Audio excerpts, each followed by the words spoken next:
আসসালামু আলাইকুম ওয়া রাহমাতুল্লাহি ওয়া বারাকাতুহু।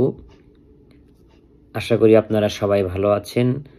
সালাম সহজে পালনযোগ্য একটি ইবাদত, অথচ এই ছোট্ট একটি ইবাদত করতে গিয়ে আমরা অনেক ভুল করে থাকি। প্রথমত, অহংকারবশত আমরা সালাম দেই না। আমরা মনে করি আমি আগে সালাম দিলে আমি ছোট হয়ে যাব। আমাদের নবী কারীম সাল্লাল্লাহু আলাইহি ওয়াসাল্লাম বলেছেন, যে ব্যক্তি আগে সালাম দেয় সে অহংকার মুক্ত। সুতরাং আমরা যেন আমাদের মধ্যে ভেদাভেদ না করি। একজন শিক্ষক যেন চিন্তা না করে ছাত্র আমাকে সালাম দিবে, একজন বড় যেন চিন্তা না করে যে ছোট সে আমাকে সালাম দিবে।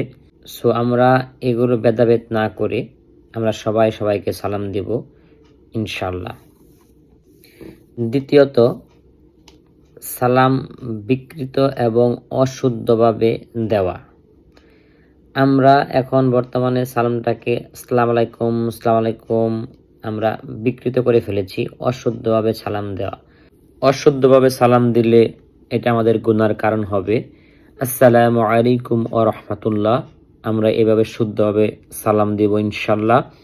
এবং সালাম আল্লাহ তাআলার একটি গুণবাচক নাম, এটা আমাদের শুদ্ধভাবে সালাম দেওয়া শেখা উচিত।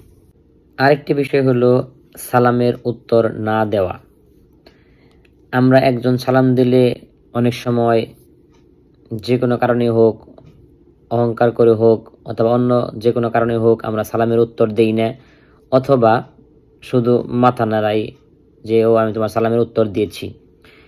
সালাম দেওয়া সুন্নত, কিন্তু কেউ যদি আপনাকে সালাম দেয় সেটা উত্তর দেওয়া হলো ওয়াজিব।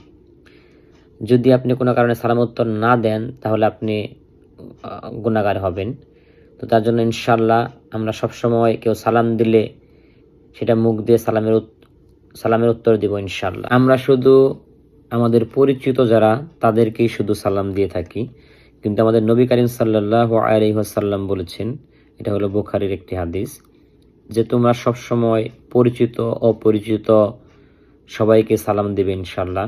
ছোট বড় পরিচিত অপরিচিত সবাইকে সালাম দিয়ে তোমরা সালামের বন্যা বসিয়ে দাও। আমরা আমাদের ফ্যামিলি মেম্বারদেরকে, স্বামী স্ত্রীকে, স্ত্রী স্বামীকে, ছেলে বাবাকে, বাবা ছেলেকে, ভাই বোনকে, বোন ভাইকে সালাম দিতে ইতস্তত বোধ করি, অথচ সালাম একটি শান্তির দোয়া। এটা আমরা অন্য কারোর জন্য সালাম দেই বা না দেই, নিজের ফ্যামিলির মধ্যে আরও বেশি বেশি করে দেওয়া উচিত। তো ইনশাআল্লাহ আজকে থেকে আমরা সবাই আমাদের ফ্যামিলির একজন আরেকজনের জন্য সালাম দিব, যার মাধ্যমে একজন আরেকজনের জন্য দোয়া করা হবে ইনশাআল্লাহ। মহান আল্লাহ তাআলা আমাদেরকে শুদ্ধভাবে একে অপরকে সালাম দেওয়ার তৌফিক দান করুক। আমিন। আসসালামু আলাইকুম ওয়া রাহমাতুল্লাহি ওয়া বারাকাতুহু।